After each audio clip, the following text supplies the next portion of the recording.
Today we have a very, very special treat.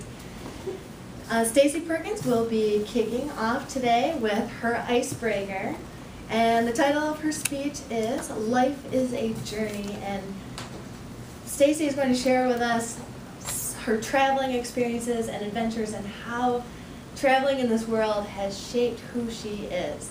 So without further ado, I would like to welcome Stacey Perkins to the podium. Please, everyone, let's give her a warm welcome.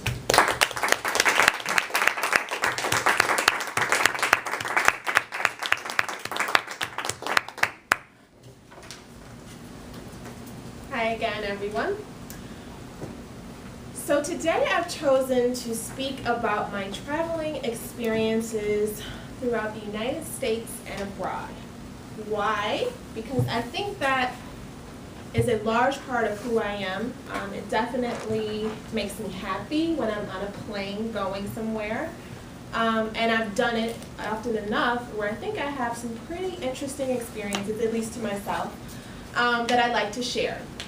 The one thing I will say is that each of my travels, whether they're abroad or in the United States, I try to do something that I would not typically be able to do in my everyday activity, or something different than I've done on a prior vacation or a prior travel. So these are, just a small snapshot, and I tried to pick places that were wildly different from one another, but just to share some of what I've learned, some of what I've gained, my appreciation for the places that I have visited.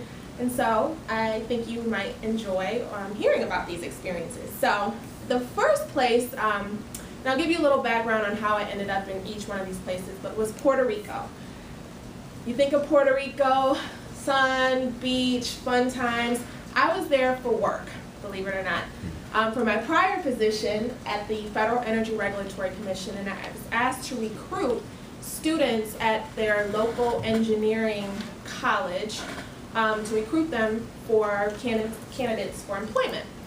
So while we were there, my coworker and I think we both agreed we had similar goals when traveling, and that again was to experience something different than you typically would in your everyday, or different than you would experience in, let's say, a nice sunny place. So we decided to go into the city and learn more about the culture, the Puerto Rican culture, and we took a tour. It was pretty informative, and there is where I learned about the Taíno population, the indigenous culture in Puerto Rico, and how they came to be and how they formed what we would consider Indians. And so we just learned about the travel and the slave trade from Europe. Africans brought to these colonies, islands, Cuba, Puerto Rico, Jamaica, Bahamas, to cultivate the land, and through the mating or interbreeding, I don't know if that's an appropriate way to describe it for humans, but then they became the Indian population, or the indigenous culture, and they subsequently made their way to the United States, and so that is how we identify Indians. And I thought that's something I never would have known, never would have learned, and that sparked more interest, so I did go back and do more research, and I think it's just a part of me that whenever I have an opportunity to talk about what does an indigenous population mean, let me tell you about what I learned in Puerto Rico. So I do like just sharing that experience and awareness and detail behind that. Very interesting, and we did have other activities, more touristic, where we took a kayak on a bioluminescent bay to kind of see, I guess, biological life and at nighttime. And it was really cool. I don't really know how this comes about, but anyhow, they light up the light when you go out during a certain time. And so really cool. Puerto Rico, if you ever want to go, check that out. So the next place was Kearney, Nebraska. And again, totally different spectrum. Again, I was asked to go for work on an audit this time, and I thought to myself, Kearney, Nebraska, are you kidding me? And I think this was maybe around October, not very fun time of year, not the summertime, and my initial thought was, I really don't want to do this. But true to form, it's an opportunity, it's an exposure, something that I would not normally do. So we're booking our travel, my coworkers and I, and we find out that they have a convention, and it's the annual grazing conference. And so what this means is everyone involved in agriculture comes to Kearney, Nebraska for this weekend or week-long event where they're basically, you know, selling farming equipment, farming products. Here's your time to advertise whatever you have to offer from your business in terms of agriculture.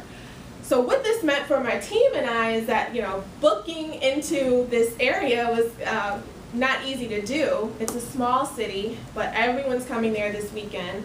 So we had to get in where we could get in, and we ended up on a propeller plane going into Kearney. Again, another thing I would never do, and probably never again. But because of that, I had an opportunity to talk the whole time, because I wanted to distract myself from the propellers, talk with people who were coming in for this conference and just learning about the agriculture business.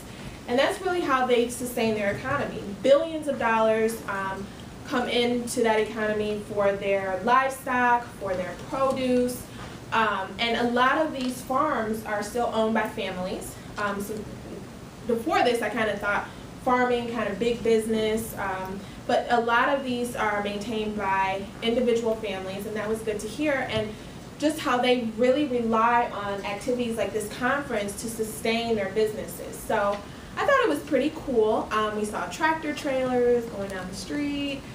We got caught behind a couple of them. So just a different experience than I normally would. Very informative. And so my final visit, or final travel that I will share with you, was to Abu Dhabi, Dubai, and Dubai rather.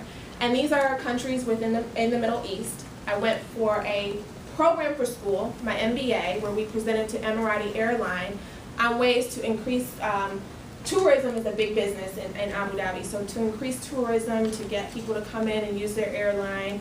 We did a presentation, but just the culture, the food, the history. We went to a mosque. I mean, that's something I would never do in my regular activity or life. Very, very cool. We got in their traditional dress, the abaya, understanding the principles behind why they dress that way, women's rights, and we just learned a tremendous amount. Very, very cool experience. I recommend anyone to go visit there. Very tourist friendly, different than I ever thought or would imagine. So those are my 3 experiences, and I hope you enjoy hearing about them.